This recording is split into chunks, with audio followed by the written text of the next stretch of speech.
राजनयिक प्रतिनिधियों की परिभाषा दीजिए। राजनयिकों को प्राप्त विभिन्न उन्मुक्तियों तथा अधिकारों का वर्णन करें।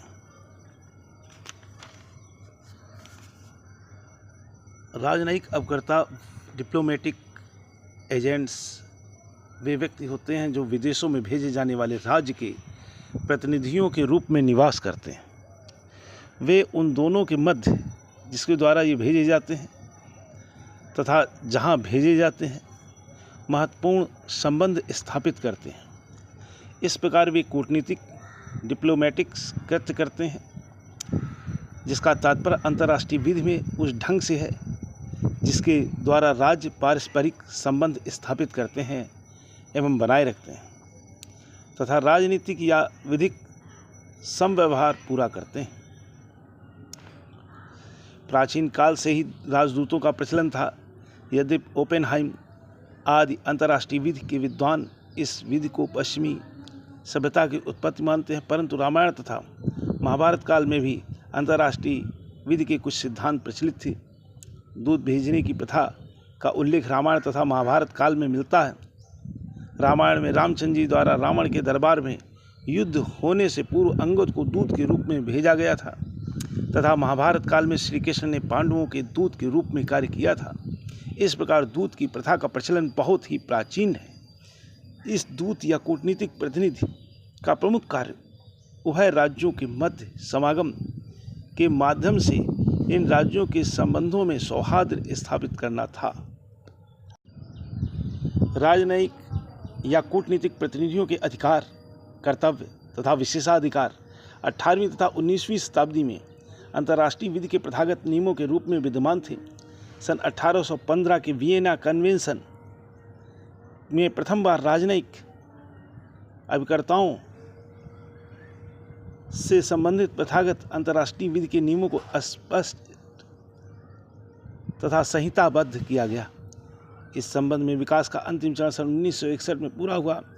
सन 1961 में राजनयिक संबंधों के वियना कन्वेंशन में राजनयिक के अधिकार, कर्तव्य तथा उन्मुक्तियों से संबंधित विधि पारित की जा सकी।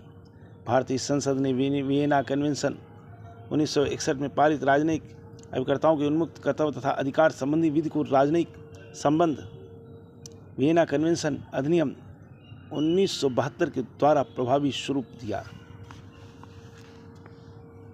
राजनयिक प्रतिनिधियों के विशेषाधिकार तथा उन्मुक्तियां। राजनयिक उन्मुक्तियों के संबंध में दो सिद्धांत प्रचलित हैं। पहला अपरदेशिता का सिद्धांत,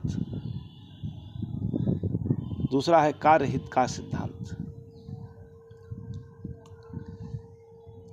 नंबर 1, अपरदेशिता के सिद्धांत के अनुसार जब कोई राजदूत या राजनयिक अभिकर्ता किसी अन्य देश में रहता है तो ऐसी परिकल्पना की जाती है कि वह जिस देश में रहता है उस देश में न रहकर अपने ही देश में निवास कर रहा है, अतः वह उस राज्य के क्षेत्राधिकार से बाहर होता है जिसमें उसकी नियुक्ति की गई है।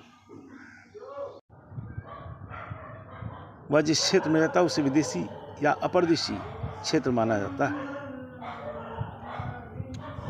अतः जिसे उस देश की विधियों से उन्मुक्ति मिलनी चाहिए जिसमें उसकी नियुक्ति हुई है। नंबर 2, कार्यहित के सिद्धांत के अनुसार राजनयिक अभिकर्ता को उन्मुक्ति इसलिए दी जाती है क्योंकि वे एक विशिष्ट कार्य के लिए नियुक्त होते हैं। उनके द्वारा संपादित होने वाले उन विशेष कार्यों में अपने देश का हित सर्वोपरि होता है, अतः इस विशिष्ट कार्य को करने के लिए उन्हें उन्मुक्त दिया जाना आवश्यक है। अंतर्राष्ट्रीय विधि का एक प्रमुख आधार स्तंभ अभिकर्ताओं की उन्मुक्तियाँ। ये उन्मुक्तियाँ निम्न हैं। नंबर 1, व्यक्तिगत सुरक्षा। नंबर 2, आपराधिक क्षेत्राधिकार से उन्मुक्ति। तीसरा, दीवानी क्षेत्राधिकार से उन्मुक्ति, सिर्फ दूतों के कर्मचारी वर्ग की उन्मुक्ति। नंबर 4, निवास स्थान के संबंध में उन्मुक्ति, शरण की स्वीकृति। 5वां है करों में छूट। 6वां है माल के अभिग्रहण से छूट। 7वां उपासना का अधिकार। 8वां यातायात की स्वतंत्रता। संसूचना का अधिकार। नेक्स्ट है साक्षी के रूप में प्रस्तुत होने से उन्मुक्ति। नेक्स्ट है उन्मुक्तियों का आरंभ तथा समाप्त। राजनयिकों की उन्मुक्तियों का प्रारंभ उसी समय से प्रारंभ हो जाता है जब वे अपनी नियुक्ति के राष्ट्र की सीमा क्षेत्र में प्रवेश करते हैं, तथा ये तब तक चलती रहती हैं जब तक कि उनका राजनयिक कार्य निलंबित कर दिया गया है।